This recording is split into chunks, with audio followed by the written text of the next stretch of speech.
Hello welcome. आज हम पढ़ेंगे हाइड्रोजन बॉन्डिंग और इसके ट्रिक्स, और कौन से मॉलिक्यूल के अंदर कितने हाइड्रोजन बॉन्डिंग होती है उसको हम फाइंड आउट करेंगे।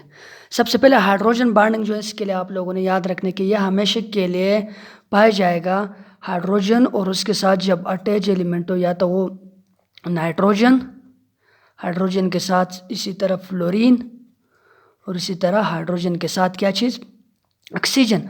और इस तरह नहीं, ये जब इसके साथ इधर हाइड्रोजन आ जाए, हाइड्रोजन बांड को हमेशा के लिए किससे डिनोट करेंगे, डॉट से डिनोट हम करेंगे।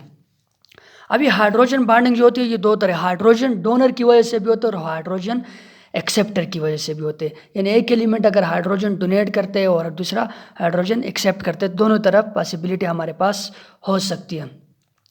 यानी दो तरह की पॉसिबिलिटी फाइंड आउट हो सकती है। अभी जो हाइड्रोजन बॉन्डिंग है ये मॉलिक्यूल के अंदर, यानी फॉर एग्जांपल ये वाटर है, H2O है, इसके अंदर कितने हाइड्रोजन बॉन्डिंग है, HF के अंदर हाइड्रोजन बॉन्डिंग कितने, और NH3 ये सिंपली हमारे पास मॉलिक्यूल है जिसमें हाइड्रोजन और अदर इलेक्ट्रोनेगेटिव एलिमेंट है।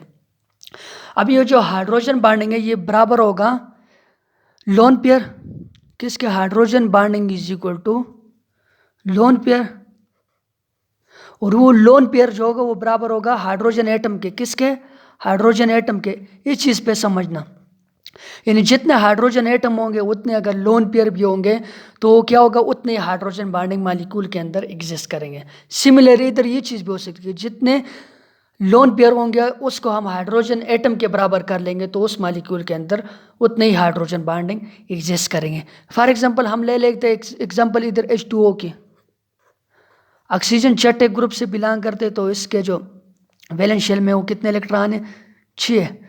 वो दो उन्होंने बॉन्डिंग के अंदर इससे ले लिए और दो लोन पेयर में रह गए।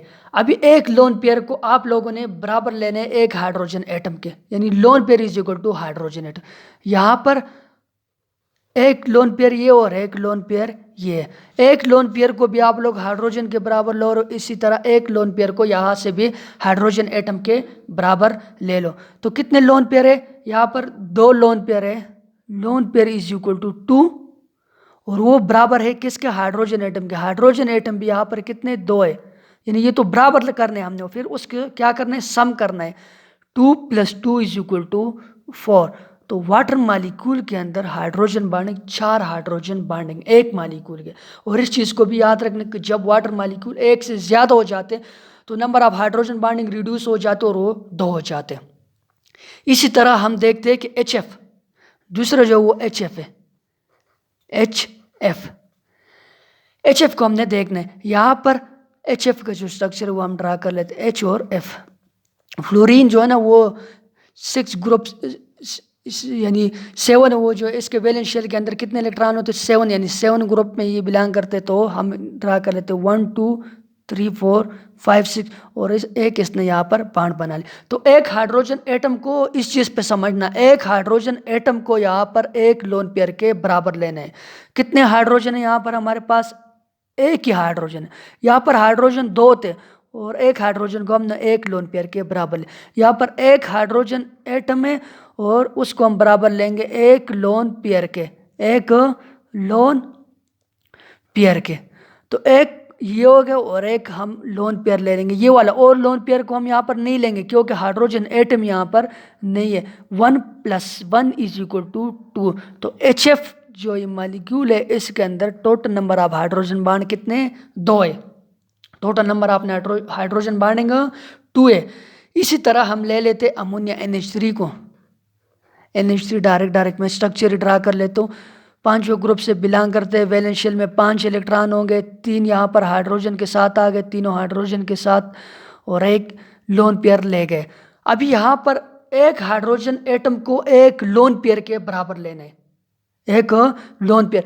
तो एक हाइड्रोजन को एटम को हम लोन पेयर, यहाँ पर कितने लोन पेयर, एक ही लोन पेयर। अगर दूसरा लोन पेयर होता तो हम उसको भी हाइड्रोजन के साथ कंपेयर कर ले।